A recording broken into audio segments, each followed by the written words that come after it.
Hello hi అండి. ఇది కొరమేను fish fry. Masala, కారం, ధనియాల పొడి, సాల్ట్, లెమన్, జీలకర్ర పొడి,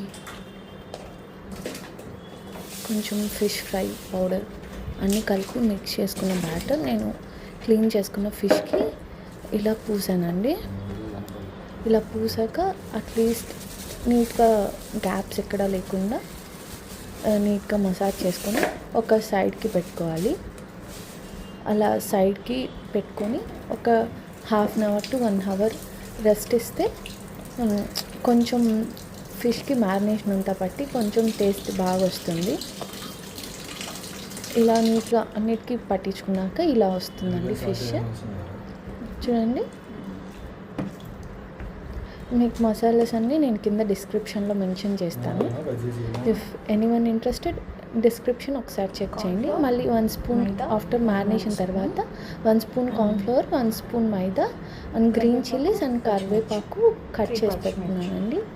కార్న్ఫ్లవర్ ఏం మ్యారినేషన్కి అవసరం లేదు, జస్ట్ ఇంకా డీప్ ఫ్రై చేస్తామనగా నీట్గా మిక్స్ చేసుకునేసి అన్ని పీసెస్కి పట్టాలండి. మిక్స్ చేసుకున్నాక మనం డీప్ ఫ్రైకి పెట్టుకోవచ్చు. నేను 1 సైడ్ ఏం చేశానంటే ఆయిల్కి ఆన్ చేసి పెట్టేశాను. ఆయిల్ డీప్ ఫ్రైకి పెట్టేశాను అనమాట.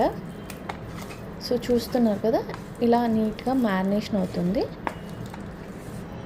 చూడండి, ఇలా నీట్గా కలుపుకోవాలి. నేను ప్లేట్ ఎందుకు తీసుకున్నాను అంటే బౌల్లో కంటే ప్లేట్లో నీట్గా మ్యారినేషన్ అవుతుందన్న అనిపిస్తుంది. సో అలా తీసుకున్నానండి. యాజ్ ఇట్ ఈజ్ వీడియోలో ఎలా చూపిస్తున్నామో అలా మ్యారినేట్ చేస్తే బాగుంటుంది. కొరమేను ఫిష్ అనేది ఇక్కడ మాకు స్కిన్లెస్ వస్తుంది. ఆయిల్ హీట్ అవుతుంది. సో నేను ఆయిల్లో వేసేస్తున్నాను. ఆల్రెడీ ఒక రౌండ్ వేసి పెట్టేసాను పక్కన. సో ఇది సెకండ్ రౌండ్ అనమాట. నేను కొంచెం గ్రీన్ చిల్లీస్ అండ్ కరివేపాకు పక్కన పెట్టాను కదా, అది ఈ టైంలో కొంచెం యాడ్ చేసేస్తాను. సో టేస్ట్ బాగుంటుంది.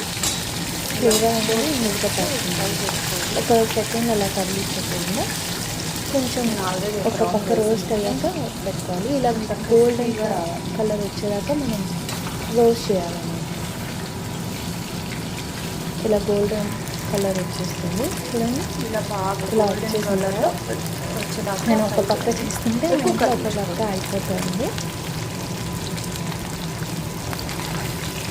చూడండి, ఇలా నీట్గా గోల్డెన్ బ్రౌన్ కలర్ కావాలి. మరీ ఎక్కువ అవుతుంది ఫిష్ కదా.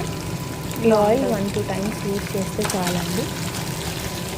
టర్టన్కి పక్కన పెట్టేసండి, యూజ్ చేసుకోవడానికి ఎక్కువ డీప్ ఫ్రై కదా.